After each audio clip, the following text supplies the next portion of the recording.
L'intitulé de notre table ronde est Mémoire des territoires, patrimoine vivant, cohésion des sociétés. On voit bien qu'il est absolument indispensable finalement que les projets soient incarnés par des lieux, ils soient porteurs de sens, et le sens que l'on en attend, c'est au fond une forme de cohésion territoriale. Alors je vais commencer par vous, Olivier. Vous êtes donc, comme l'a dit Max, le maire de Merville-Franceville. Vous êtes aussi le président de l'association des maires de villes de Normandie et l'organisation de l'opération SNAFU. Je rappelle en peu de mots, mais vous allez sans doute développer cette merveilleuse aventure du démontage au Kosovo, du rapatriement et puis de la restauration de ce merveilleux aéronef, le Douglas C-47 Skytrain. Vous êtes en quelque sorte, on en parle dans la prochaine table ronde, un préfigurateur sans le savoir de la réserve citoyenne du patrimoine aéronautique. Alors, j'ai quelques questions à vous poser. Que s'est-il passé dans ce projet? Si vous pouvez nous faire rêver de nouveau, parce qu'on a eu une conversation il y a quelques jours et puis ça a duré parce qu'on était tous les deux totalement séduits par tout ce qui s'est passé. Comment vous faites vivre le projet? Et puis surtout, quel enseignement vous en tirez? Bonjour à tous. Alors, quelques mots sur l'histoire. En réalité, il se trouve que la commune dont je suis maire a connu le débarquement allié par des troupes aéroportées britanniques et que, en faisant quelques recherches, je me suis aperçu que ces troupes aéroportées étaient les seules à avoir été larguées de C-47, alors que les autres étaient largués d'avions britanniques, mais il ne devait plus y en avoir assez. Et à partir de ce moment-là, je me suis dit, je vais trouver un C-47. J'en ai trouvé plusieurs. Et on a fini par porter notre dévolu sur un qui était en Bosnie-Herzégovine, sur la base de Razlovac. Et on est parti avec, je vais dire, la foi dans le projet, mais peu de connaissances techniques. On a démonté avec précaution cet avion en 3 parties, c'est-à-dire on a déposé les ailes, on a désolidarisé le fuselage du plan central, que lui-même on a séparé en 2 parties, et on a ramené tout ça sur 3 camions. Pendant qu'on faisait ça, il se trouve qu'on a réussi à trouver les familles, puisque les archives sont assez bien faites, les familles des pilotes, 2 pilotes de cet avion encore vivants, la famille du radio-opérateur, voilà. Bon, et donc on a fait en 2008, le temps passe, on a fait une très belle inauguration avec toutes ces familles, avec toutes ces personnes, quelque chose de très émouvant. Et à cette occasion, effectivement, pour rejoindre le sujet d'aujourd'hui, moi, je me suis aperçu, on a fait un peu, effectivement, on était le bourgeois gentilhomme de la réserve citoyenne, je me suis aperçu à quel point ça pouvait être un facteur de cohésion, de développement territorial aussi, parce qu'il faudra le dire, moi, quand je suis parti chercher cet avion et qu'il fallait mettre un peu d'argent, on avait mis 30 000 € au début, je me rappelle, on avait demandé à la commune de nous aider, je disais, quand il sera rentré, il va gagner sa vie. Je crois qu'il y a plus de 400 000 personnes qui sont montées dedans depuis, et que l'année où il est arrivé, on est passé de 20 000 visiteurs par an à 60 000 visiteurs par an. À 8 € le visiteur, il a gagné 320 000 € la première année, donc plus personne n'a remis en question le fait que ça pouvait être quelque chose, effectivement, qui permettait le devoir de mémoire, parce que le devoir de mémoire, ça coûte un peu d'argent, et parfois, il génère ses propres fonds. Cohésion de société, faire société, parce qu'effectivement, c'est devenu très rapidement le projet de toute la commune. On avait le slogan, on avait dit Merville, la petite commune qui rêvait d'un grand avion. C'était ça le slogan que l'on avait. Et il y a 1000, je crois qu'il y a 1100 foyers à Franceville, 600 ont apporté de l'argent, ont participé, soit ont apporté de l'argent, soit sont venus, soit ont préparé les merguez pendant que les autres travaillaient, enfin, j'allais dire, non mais parce que c'est ça un peu, il faut... Et j'ai souvenir à la fois de ce lycéen qui avait dû amener 5 € que de cette personne qui, plus fortunée, avait amené 4 000 € en disant je veux que ça réussisse. Et c'est devenu l'avion de la commune. C'est-à-dire qu'aujourd'hui, j'allais dire, nous qui sommes un peu terre et mer, quand des invités arrivent dans une famille, on les emmène voir la mer et on les emmène voir l'avion. Ce sont les deux pôles de la commune. Vous avez aussi associé la jeunesse dans cette aventure.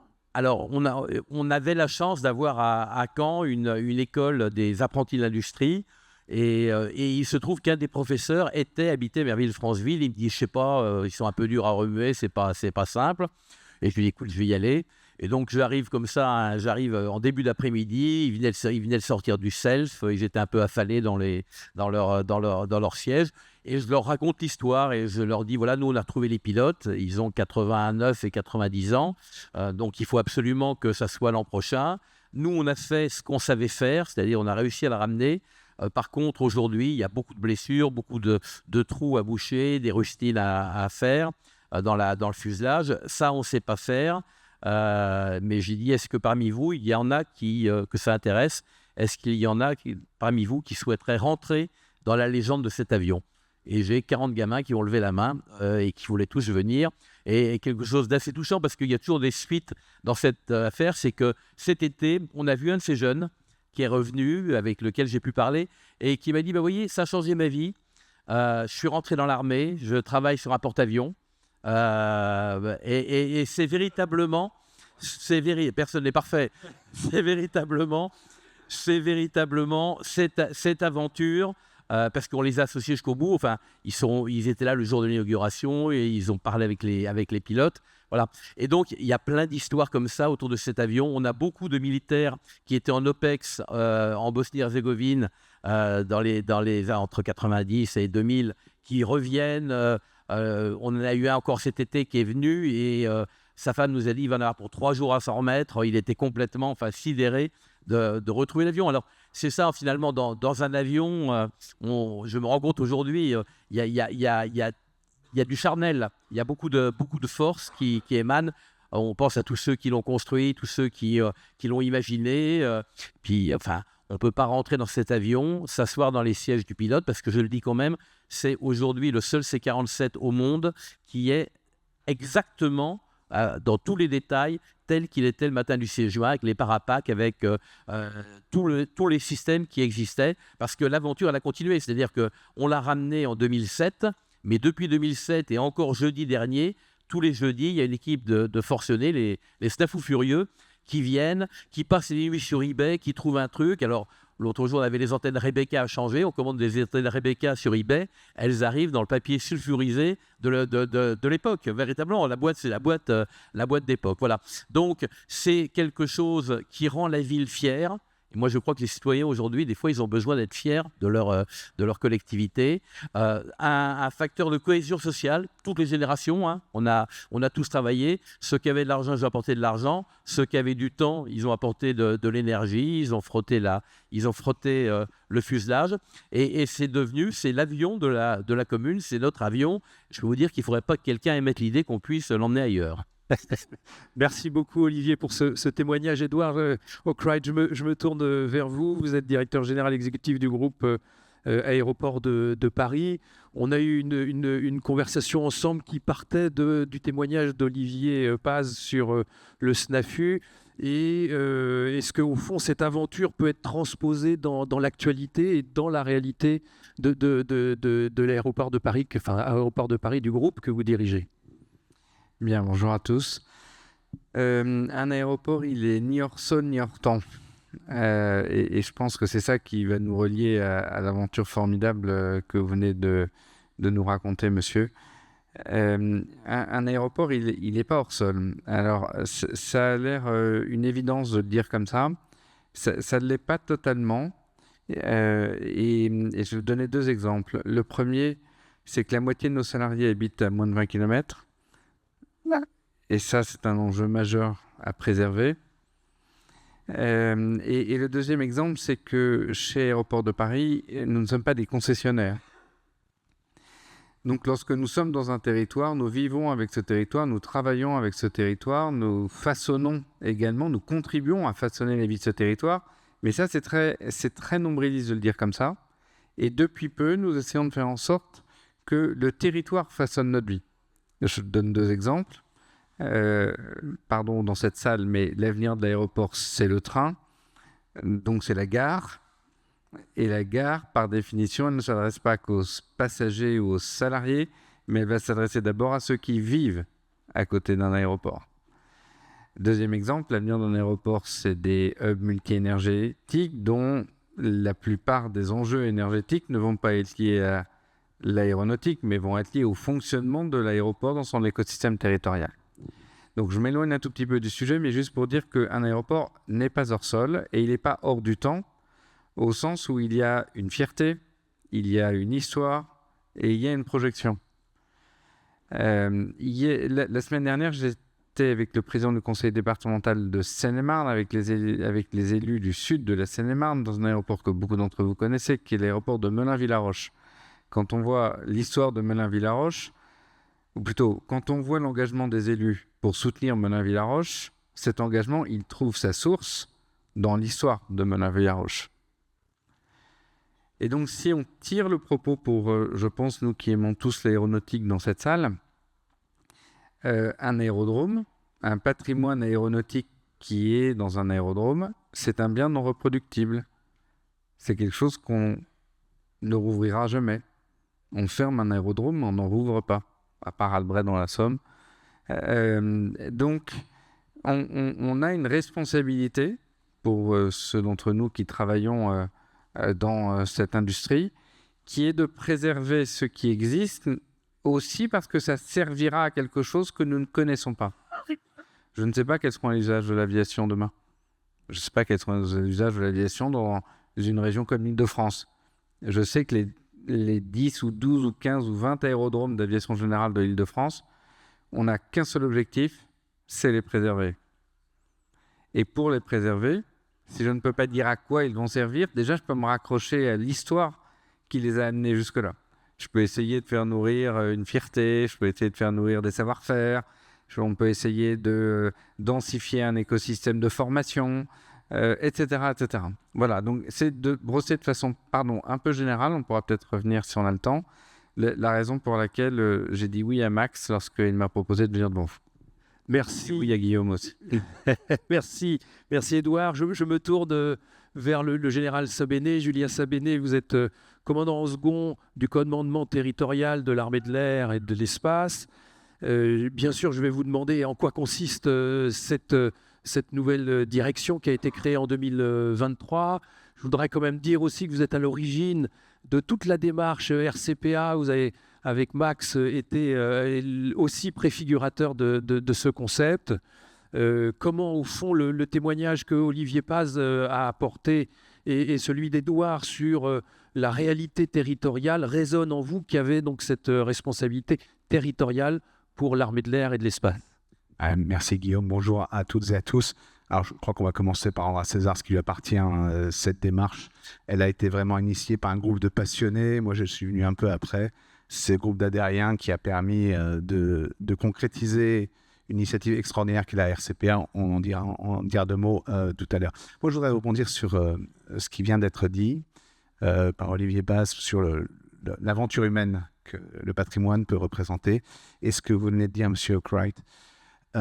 Parce que l'armée de l'air, c'est un peu la même chose. Nous, on n'est pas hors sol du tout. La seule différence, c'est la finalité. Vous êtes là pour relier les aéroports, la mobilité, avec une finalité peut-être un petit peu économique. Nous, on est là pour défendre les Français. Et je voudrais rebondir sur ce qu'a dit tout à l'heure l'inspecteur de l'armée de l'air et de l'espace, général Tardif. La haute intensité, ça n'est plus une vue de l'esprit. On la mesure au quotidien, il suffit de regarder la télévision et on se prépare. Et en fait, pour être au rendez-vous de ces conflits qu'on espère le plus tardif possible, mais qui peuvent arriver, et on est payé pour ça, on est payé pour vous défendre, il faut qu'on gère, ce nouvel environnement. Et en fait, hélas, on a des cruels exemples. Enfin, on a des beaux exemples, c'est 14-18, la résistance, puis on a 1940, ça se passe moins bien pour nous. Et on voit que la société tout entière, c'est pas les militaires seulement qui font la guerre, c'est la société tout entière.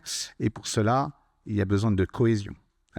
On voit l'action déterminée du maire de cette très jolie commune, de Merville-Franceville, qui a permis de rapprocher les gens. Et nous, on a ce nouveau commandement qui arrive, qui est tout récent, qui a moins d'un an, tu le disais Guillaume à l'instant.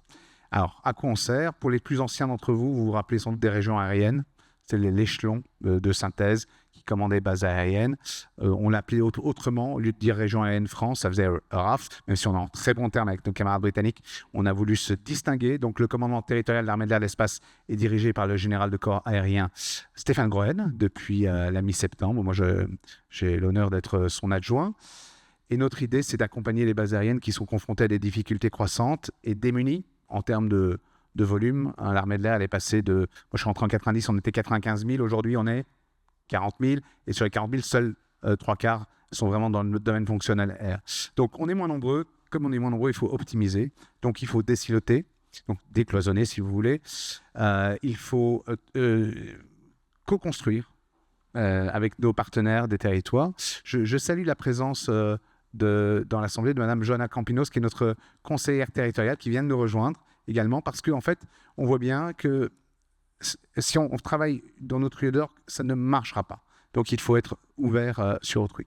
Donc, nous, on est en appui des bases aériennes face à ces problématiques de plus en plus complexes. Et donc, moi, je voudrais vous donner des exemples très concrets sur lesquels on va pouvoir surfer, et avec, à terminaison, le recours à la RCPA. Alors, on a parlé de Toulouse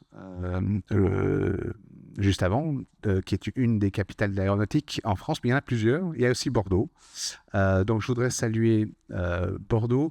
On a le Conservatoire de l'air et de l'espace d'Aquitaine qui nous permet de valoriser le patrimoine. Lorsqu'on fait des cérémonies, on sort des avions. C'est comme si on avait élargi la flotte de la base aérienne. Et donc, je salue le général de 2e section, Jean-Marc Dalleglio. Je voudrais également saluer le musée qui est sans doute le plus dynamique sur nos bases aériennes. C'est l'espace Rosanov, qui est très présent.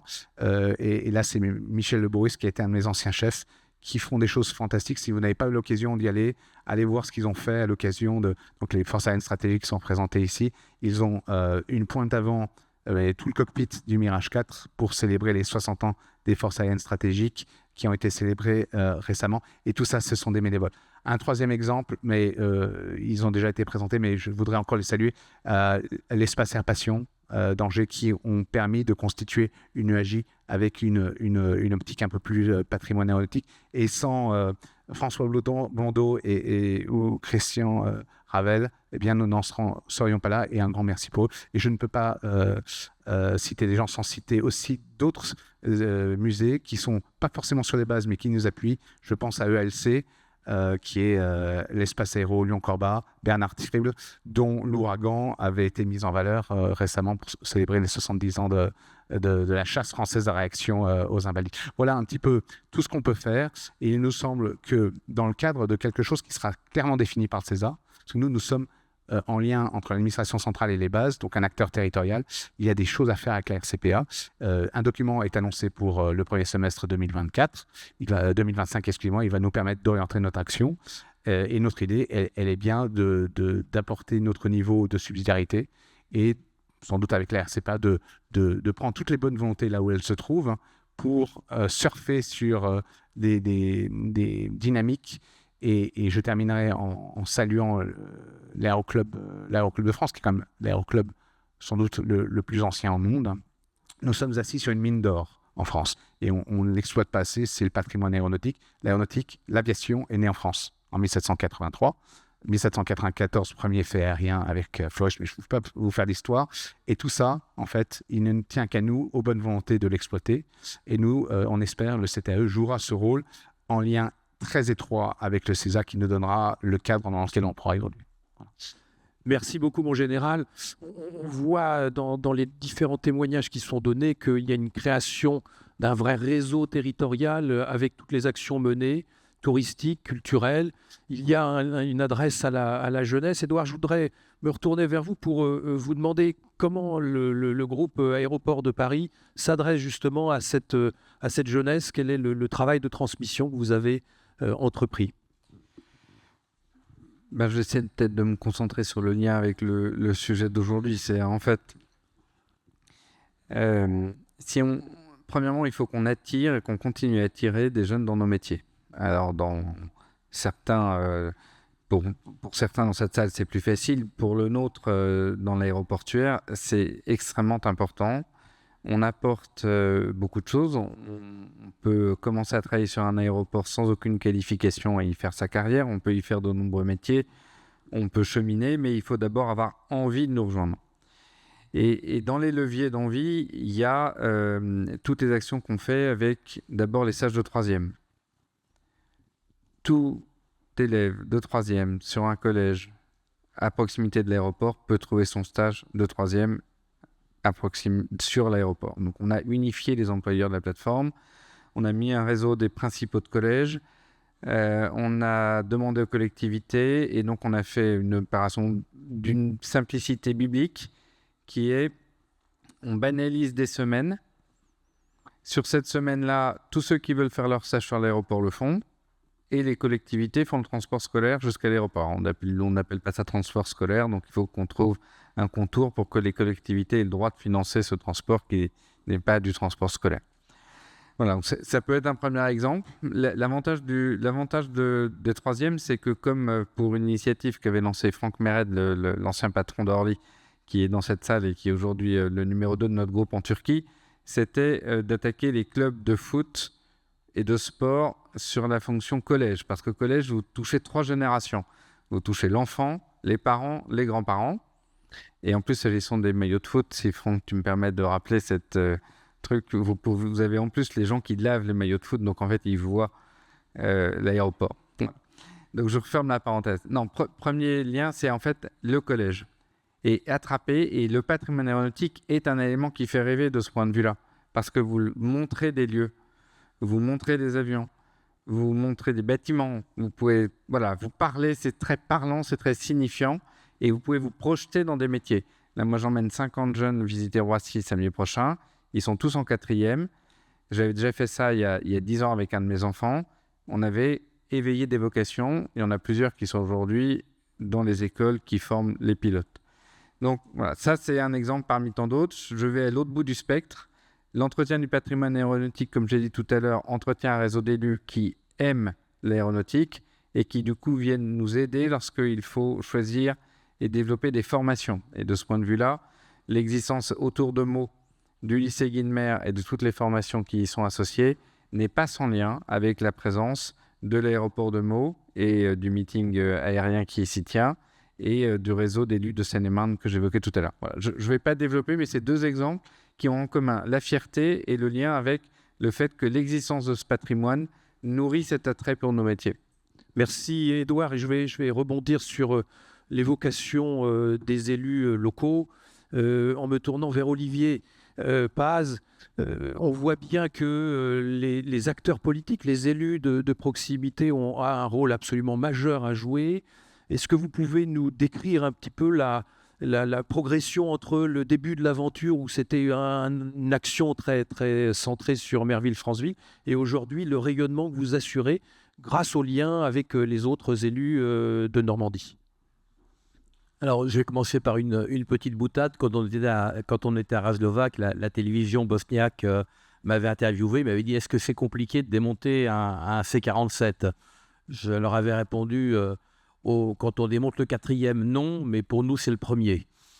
Et tout ça pour dire que ce sont les premiers qui sont les plus difficiles à convaincre. C'est-à-dire que j'ai eu plus de difficultés à convaincre mon préfet de département de l'intérêt de l'opération que l'ambassadeur de France en Bosnie ou l'ambassadeur de Bosnie en France.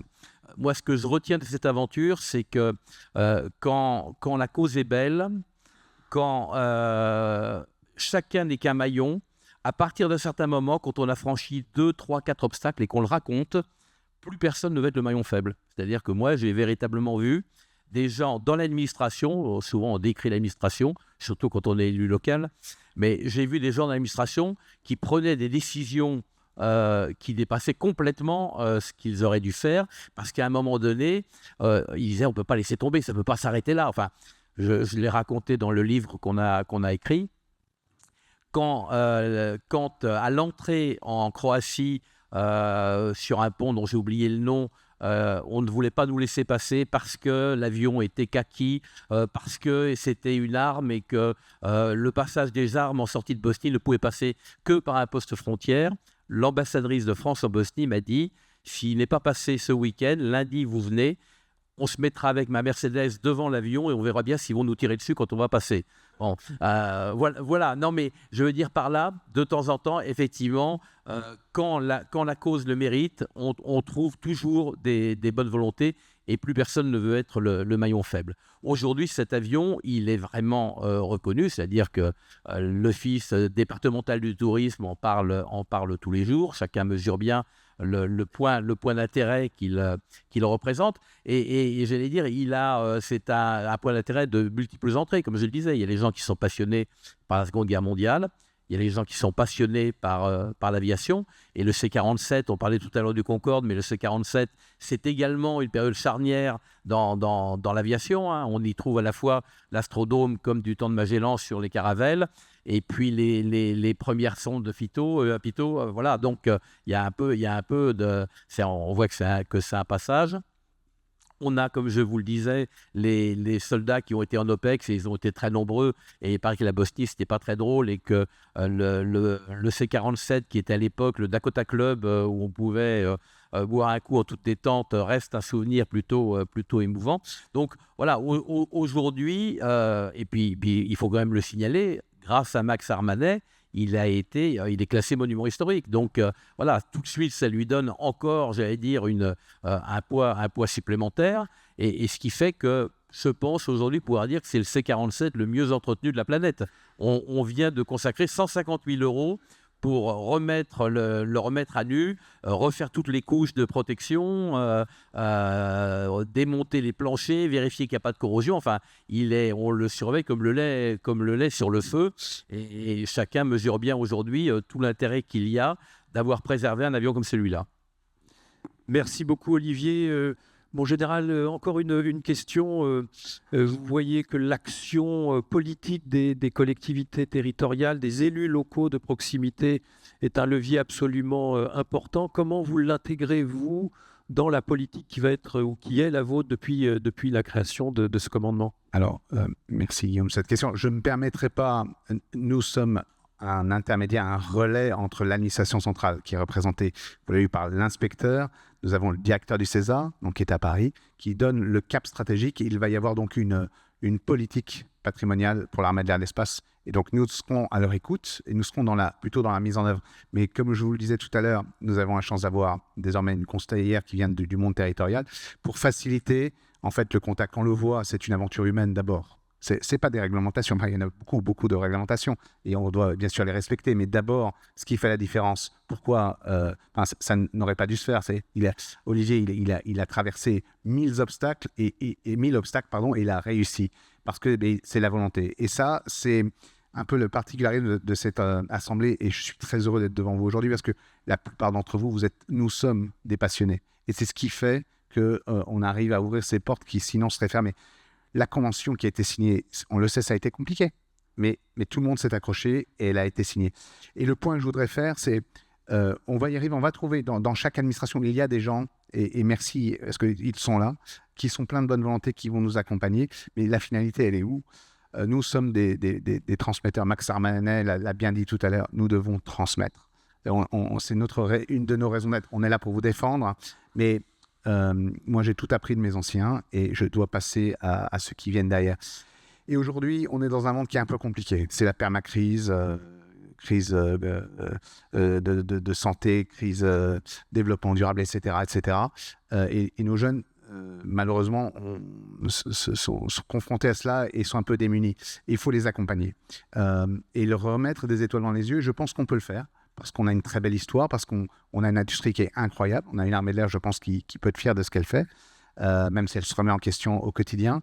Et lorsque vous structurez un peu ça, on sort les jeunes de leur tablette et de leur téléphone, et ils se rendent compte, parce que quand l'avenir est indéchiffrable, c'est intéressant de se regarder derrière soi, de voir d'où on vient, et la trajectoire de notre pays, et la trajectoire dans le domaine aéronautique, elle est vraiment incroyable. Et un pays comme le nôtre, qui est quand même assez petit, qui a écrit les premières pages et qui continue à être devant sur pas mal de programmes, c'est assez incroyable. Et lorsqu'on leur montre, eh bien, les jeunes, ils découvrent et ils deviennent aussi moteurs. Et pour ça, je voudrais terminer en remerciant Catherine Maury, qui est à l'origine de Cap sur l'avenir, qui a réussi à dynamiser tout un groupe de jeunes, et on voit qu'en fait, la relève est assurée, et pour nous, la mission est gagnée. Merci beaucoup de ce témoignage. Le bilan, finalement, l'enseignement que l'on tire de notre table ronde, c'est que le regard sur le passé permet un rayonnement actuel, permet de convoquer notre jeunesse, mobiliser le milieu associatif. C'est en lien finalement avec l'actualité, puis c'est un témoignage qui peut permettre des projections. On voit aussi le lien de l'activité économique avec la jeunesse et la transmission, et le lien armée-nation cultivé par l'armée de l'air permet véritablement de créer un tissu sur tous les territoires, y compris dans les déserts militaires aéronautiques, et cela crée société. Lorsqu'on s'adresse à la jeunesse, finalement, c'est pour les faire rêver, et aussi pour leur proposer un accès à l'emploi de demain, et chaque exemple aéronautique qui a été donné là montre bien qu'une fois que la main est tendue, l'action se met en route. Il y a véritablement une profondeur de sens dans l'action que chacun de vous trois a menée, et rien que pour ça, je voudrais vraiment vous remercier beaucoup. Nous sommes un petit peu en avance, mais on va en profiter pour prendre le temps de boire un café, puisque maintenant, c'est la pause qui va durer jusqu'à 45. Oui.